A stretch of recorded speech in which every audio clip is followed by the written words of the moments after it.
यवतमाळ जिल्ह्यात पोलीस दलातील 161 जागांसाठी 150 पोलीस शिपाई व 11 बॅट्समन महाभरती प्रक्रियेला आजपासून सुरुवात झाली आहे। तब्बल 13,780 उमेदवारांनी अर्ज सादर केले असून पहिल्याच दिवशी 750 तरुणांची शारीरिक चाचणी घेतली जाणार आहे। 100 मीटर आणि 1,600 मीटर धावणे तसेच गोळाफेक यासाठी मैदानी चाचण्या होत असून 25 फेब्रुवारीपर्यंत ही प्रक्रिया चालणार आहे।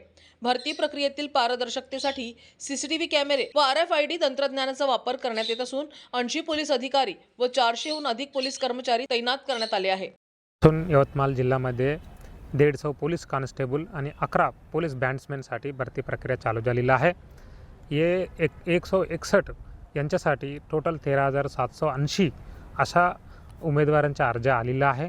आपण तुम्ही बघितलं तरी टोटल पोलीस अराउंड 80 अधिकारी आणि 400 पोलीस अंमलदारांचा पण बंदोबस्त लावण्यात आलेला आहे आणि पूर्ण पोलीस भरती प्रक्रिया टेक्नॉलॉजी वापर करून CCTVच्या नियंत्रणाखाली आपण राबवत आहे। आपण खास करून 100 मीटर आणि 1600 मीटरसाठी RFIDच्या यंत्रणा करण्यात येत आहे आणि माझ्या सर्व उमेदवारांना आवाहन आहे की तुम्ही तुमच्या कष्ट आणि तुमच्या परफॉर्मन्सवर तुम्ही भरोसा ठेवा।